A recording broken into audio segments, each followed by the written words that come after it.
Unbeknownst to man, for thousands of years, he has shared his world with another and altogether different race. There have always been signs for those who cared to see them. A scurrying black shadow, an inhuman scream from the sewer, scuttling shapes at the back of the cellar. All these years, these creatures have worked away in secret, burrowing beneath the world of man, undermining his great cities, infiltrating his sewers, and joining all up into a vast, worldwide spanning labyrinth of tunnels and nests. These creatures call themselves Skaven, and they are ratmen, the mutant spawn of an older age of chaos and mutation.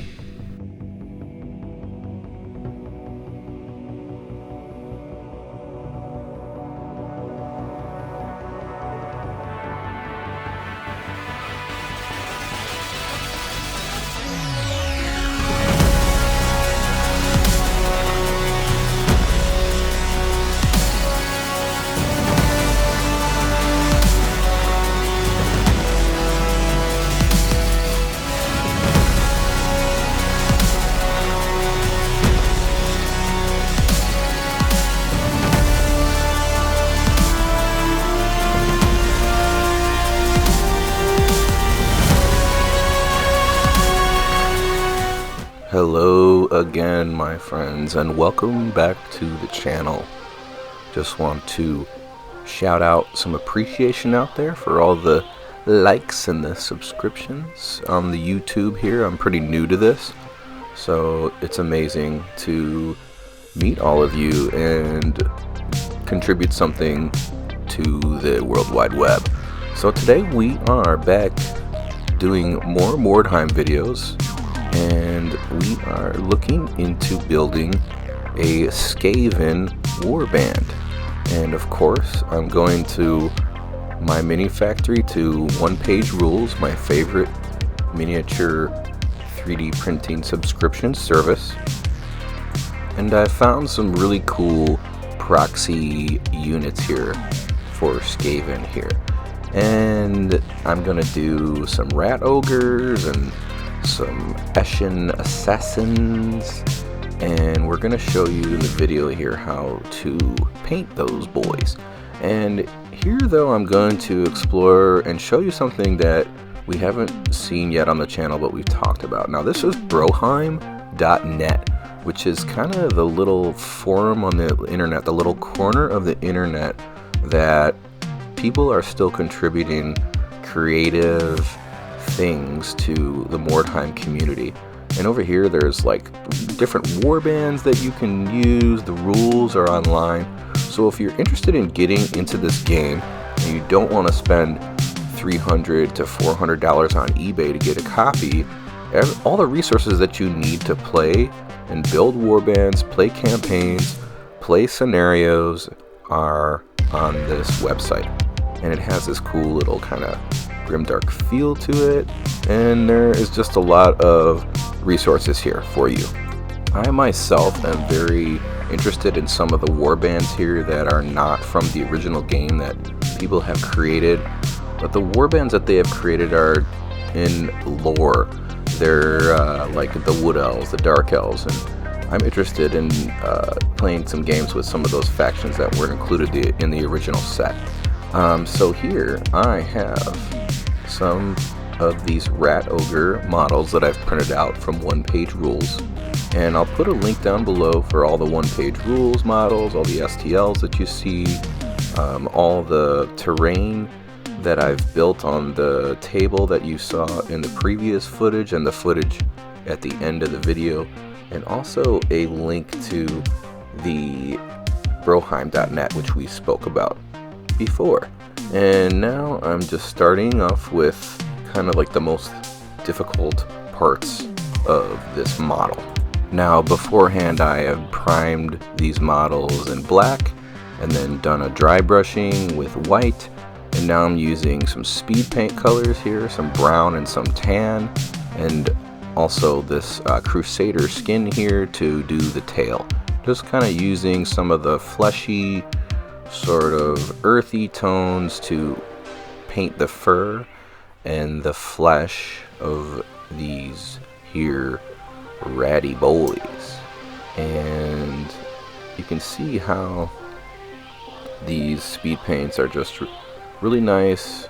You already have some value put in here from the Zenithal highlight, as they call it, and you just put that stuff on there and it looks great. And here I've done some red here. I've painted some of the armor, I've painted some of the cloth, just picked out a few spots in the little warband here to have a color scheme that matches with the assassins that we have.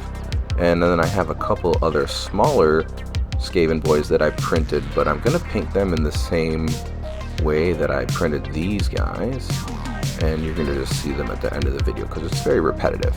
And here I've taken this little bit of Green Stuff World Instacolor, which is a different brand of contrast paint, and I'm using this on some of the weaponry and some of the crystals that I've printed out bases here.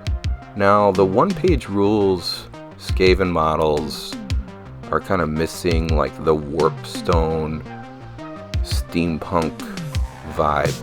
The Games Workshop Skaven kind of go hard on that, and these one-page rules boys are a little bit more whimsical, I would say. If they were a Beatle, they'd be Paul McCartney, and actually, I don't know, they would be Ringo, I think. And then the Games Workshop Skaven would be more John Lennon, more serious. And we're going with a red and a blue pattern for some of the clothes here, just to have a little bit of color. And I've also painted these assassins beforehand, and the tutorial for the assassins that you'll see in the end of the video is in a video that I had created about Warhammer Quest, which I also will link that below with all the linkies, all the clickies. And here we're taking the green speed paint and just picking out a couple more details here, just to have a little bit more color in the model. Now I have my Vallejo,